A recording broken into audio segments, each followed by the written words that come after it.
Lately, I've been getting a lot of requests to do a PvP healing video, and I really appreciate you guys asking for that. I've always said I'm not really a PvP guy, but then I sat back and I thought, you know what? Let's fix that. So, I spent some time researching and working on becoming a better PvP healer to bring you guys a real PvP healing build. I mean, after all, they don't call me Doc for nothing. So, let's get into this and start by talking about the basics of the build. When it comes to PvP, healing will look significantly different than PvE. Firstly, PvP support combines both the tank and the healer role. As a healer, enemies can and will attempt to focus you down early on in team fights. This is why you'll need plenty of health and armor to make sure that you can survive being attacked by several players at the same time. Also, when it comes to PvP healing itself, defensive buffs and raw healing are generally going to take precedence over offensive buffs. If you have a group that you run with that's already good at keeping themselves alive, offensive buffs are great. But in this build, we will assume that you're being matched with random teammates who do in fact need your help. So, all in all, the point of this build is to stay alive and keep your friends alive while you're at it. As usual, I'll go more in depth as we go along, but let's start by talking about our race and class. For race, as I'm sure my regulars know, I do always use the Breton. They have fantastic sustain, and that spell resistance can really come in handy in a PvP setting. Though, I will be completely honest and tell you that pretty much every race will get you some sort of benefit. While Magicka is important in PvP healing, so is your health, stamina, and defenses as well. Nearly every race in the game gives some sort of benefit to one of these or the other, so honestly, the choice is totally yours, because pretty much every race provides something of value for PvP. For my class, I'm using my Warden. You can use this build on any class, totally up to you, but the Warden's defensive buffs are so strong that I would say they're probably going to be able to utilize this build better than the other classes.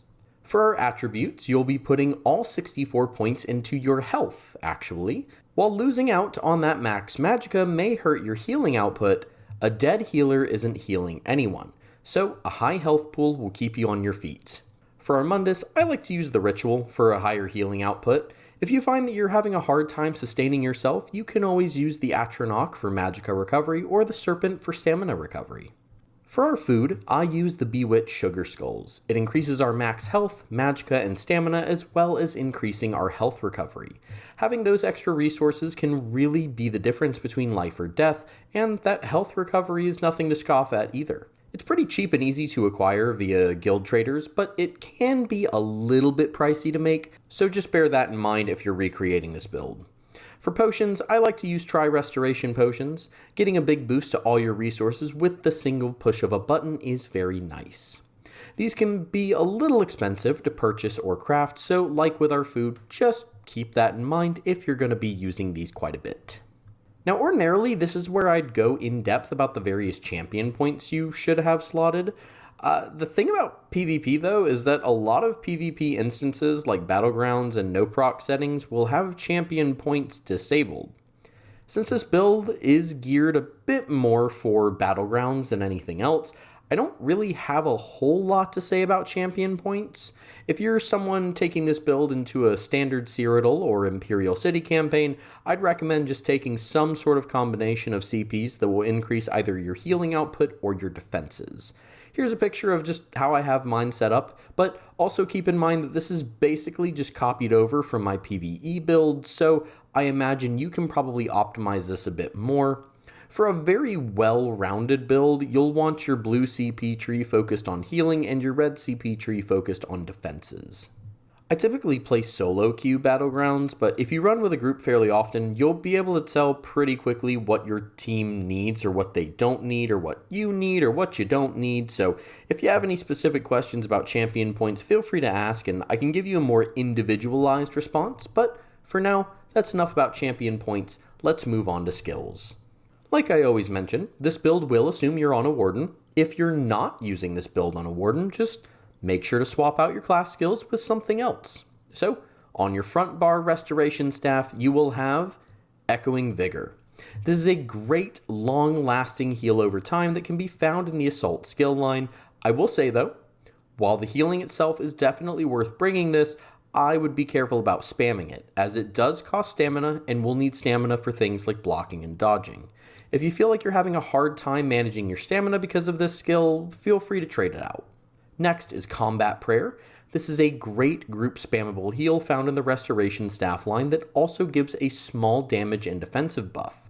While the actual heal isn't quite as strong as some of the other class spammables, I find that the buffs that it gives and its ability to hit several people at once can really turn the tide of battle in your favor, especially if you've got a larger team. Next we have Healing Springs. This is a great Restoration staff AoE heal that can also give you some extra magicka recovery.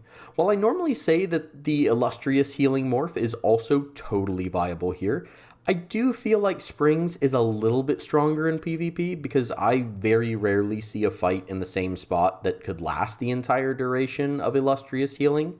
The reduction in time plus the recovery from Healing Springs does make it a little bit better, in my humble opinion.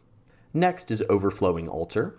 This Undaunted skill is a great way to apply Minor Lifesteal to a massive group of enemies. This also means that even teammates who you may not be able to see or reach can still at least get some healing. The synergy is also very nice as well. Next we have Radiating Regeneration, and this will be our main heal over time skill. Found in the Restoration staff line, this gives us and our team a ton of healing. On top of that, this skill is actually crucial for a couple set pieces that I'll explain more about whenever we get to that section. And for our first ultimate, we have Life Giver. This ultimate, found in the Restoration staff line, is a fantastic uh-oh button to get yourself or a teammate out of a sticky situation. While ideally, you'll be able to save up enough ult charge for the other ult found in this build, Life Giver is extremely cheap, so the option is always there if you need it. And now for our Sword and Board back bar. Our first skill is Expansive Frost Cloak. This Winter's Embrace skill will grant major resolve to us and our allies in a pretty large radius, giving us a huge defensive boost. While it doesn't actually do any healing, the protection that this skill provides can make a massive difference for you and your team. Next is Deceptive Predator. This animal companion skill will be our main way of escaping. It'll grant us increased movement speed and snare immunity for a brief period. Sometimes, a fight will be lost or just not worth committing to, and you'll need a way of escaping. This will make sure that you can retreat from a fight when needed so you can regroup with your team. Next up we have Budding Seeds, an excellent AoE heal with a burst and a unique synergy. This green balance skill is a fantastic way to keep both you and your team alive. It's an extremely versatile heal that can be great for literally any scenario you find yourself in. Next is Blue Betty.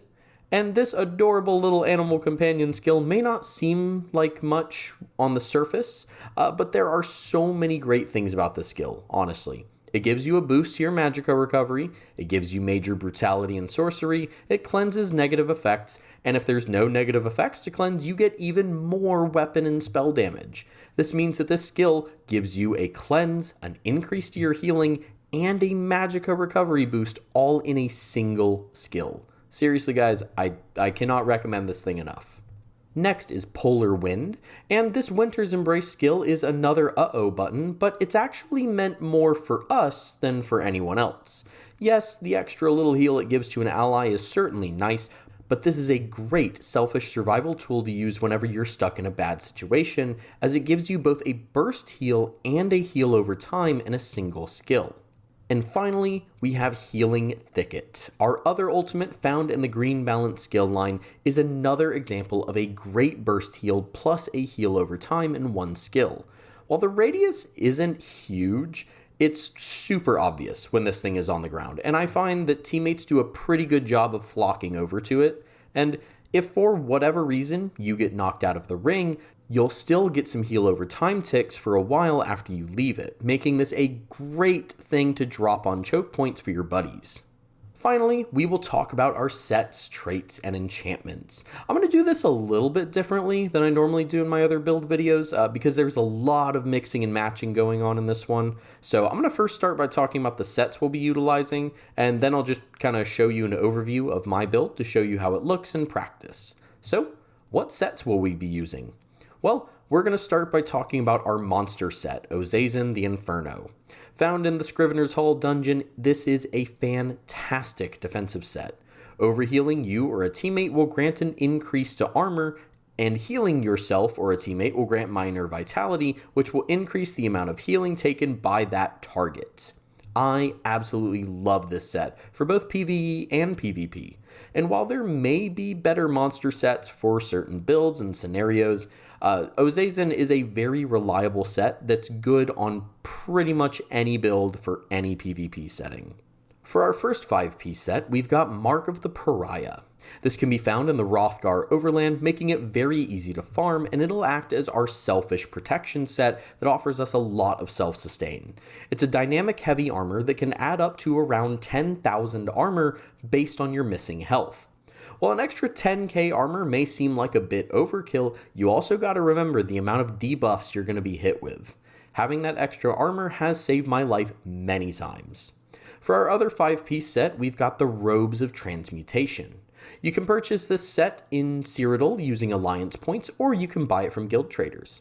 It'll act as our support set, and the way this works is healing you or an ally with a heal over time spell will grant the target a pretty large amount of crit resistance. Between Radiating Regeneration and Echoing Vigor, you should have no problem maintaining a very high uptime on this set. And lastly, before we move on to the build overview, we'll talk about the arena weapon we're using. While there are many great mythics and arena weapons you could choose here, I personally enjoy using the Perfected Maelstrom Restoration Staff. Otherwise known as Precise Regeneration, this weapon found from the Maelstrom Arena makes it so that every time our Radiating Regeneration spell gets a critical tick, we restore magicka. It's a fantastic sustained tool, and using this will make sure you have plenty of magicka to keep you and your teammates alive. And finally, let's take a look at how we'll place those sets, as well as the weights, enchantments, and traits of all of our gear. Starting from the top, we've got Ozazen, with our head being heavy and our shoulders being medium. You can actually see that for the traits, I've got Divines and the enchantments are magicka. That's because this is actually my PvE monster set that I use in my Rojo build. At first, I was worried that I'd be losing out on too much health and armor, but honestly, the extra healing and magicka has really started to grow on me, and I think it's a nice little boost to keep my teammates alive. You can absolutely change it to replicate the rest of the body pieces if you want, but personally, I'm going to keep those traits and enchantments there. Speaking of body pieces, let's talk about those next. As you can see, it's a combination of Mark of the Pariah and Robes of Transmutation. I've got Pariah for our chest, legs, and feet, since Pariah is heavy, and that will be good for our armor. Most discourse I've seen online says that around 3 to 4 pieces of heavy is the best way to go. I went for 4 just to be safe, but you can always go for 3 if you feel like, you're not having any issues. Then my belt and hands are going to be Transmutation, and both of those are light. I've got the Reinforced trait on my heavy armor, and the Impenetrable trait on my light armor. For enchantments, everything is Prismatic Defense, which will increase our max magicka, health, and stamina. For our jewelry, I've got Pariah rings and Transmutation necklace. All of the traits will be Triune, and then my rings have the Prismatic cost reduction, which will reduce the magicka, health, and stamina cost of skills. Since we've got a couple skills that use health or stamina as well as our magicka skills, I personally feel like the cost reduction is worth it. For our necklace, I've got Prismatic Recovery, which will give a small boost to our health, magicka, and stamina recovery. And finally, we're on to our weapons. For our Restoration Staff, I've got the Powered trait for extra healing and the Absorb Magicka enchantment. Honestly, the enchantment isn't really super important. I just like that little bit of extra magicka. If you prefer something else, hey, please feel free to use it. Then on the back bar for our mace, you don't have to use a mace, I just like it for thematic purposes. I've got the Powered trait for extra healing and the Hardened enchantment. Again, the enchantment isn't important, that's just what came on it by default, so I left it. On our shield, I've got the Sturdy trait to block a little more damage, and the Glyph of Prismatic Defense trait for another small boost to our health, magicka, and stamina. And there we have it.